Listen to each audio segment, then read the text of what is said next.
세계 증시와 우리 증시를 짚어보는 시간 3분 증시입니다. 연합인포맥스 권용욱 기자 나와 있습니다. 안녕하세요. 안녕하십니까? 네, 먼저 간밤 미국 증시 어땠습니까? 네, 간밤 미국 증시는 유럽의 주요 은행 UBS와 크레디트 스위스의 합병으로 은행권 위기가 진정되면서 상승했습니다. 마감가를 살펴보면 다우지수는 전장보다 1.20% 올랐고요. S&P 500 지수는 전장 대비 0.89%, 나스닥 지수는 0.39% 각각 상승했습니다. 시장은 크레디트 스위스와 UBS의 합병 소식, 그리고 미국 지역은행권 우려, 또 연방준비제도의 금리 결정 등을 주목하고 있는데요. 우선 어제도 전해드렸던 UBS의 크레디트 스위스 인수 소식에 시장은 안도의 한숨을 쉬었습니다.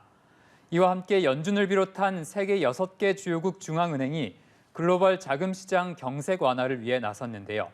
달러의 유동성 스와프 운용 빈도를 확대하는 것인데 세계 주요국의 달러의 유동성 공급을 더 원활하게 하겠다는 의미입니다.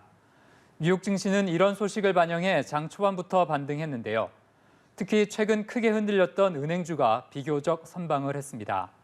스위스 증시에서 UBS 주가가 1% 오르며 마감했고요. 뉴욕 증시에서는 UBS 주식을 반영하는 주식 예탁 증서가 3% 넘게 상승했습니다. 또 미국의 대표적 은행주인 JP모건의 주가는 1%가량 올랐습니다. 네, 다행히 미국 증시가 한숨을 돌렸는데 그래도 은행권 위기가 아직 완전히 끝난 건 아니잖아요. 네, 그렇습니다. 다음 위기의 은행은 누가 될 것인지에 대한 불안감이 여전한데요. 네. 뉴욕 증시가 예상보다 크게 반등하지 못한 것도 이런 우려 때문이었습니다. 특히 유동성 위기설이 계속 도는 미국 퍼스트 리퍼블릭 은행의 주가는 간밤 50% 가까이 폭락했는데요. 국제신용평가사 S&P가 이 은행의 신용등급을 하향한 데다 은행이 증자와 매각 등을 검토하고 있다는 소식도 악재로 작용했습니다.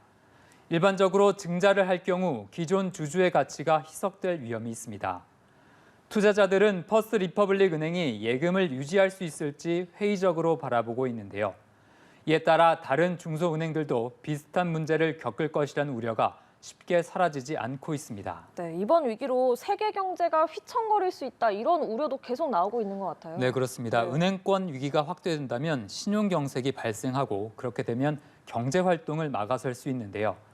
그렇기 때문에 경기 침체 우려도 커지고 있습니다. 세계 최대 전자상거래 업체인 아마존이 간밤 추가 구조조정을 발표한 것도 이와 무관치 않은데요. 네. 아마존은 9천 명 이상을 추가로 감원하기로 했습니다. 지난 1월에 18,000명을 감원한 데 이은 2차 구조 조정입니다. 아마존 주가는 1% 넘게 내렸습니다. 이제 시장은 며칠 앞으로 다가온 연준의 금리 결정도 주목하고 있는데요.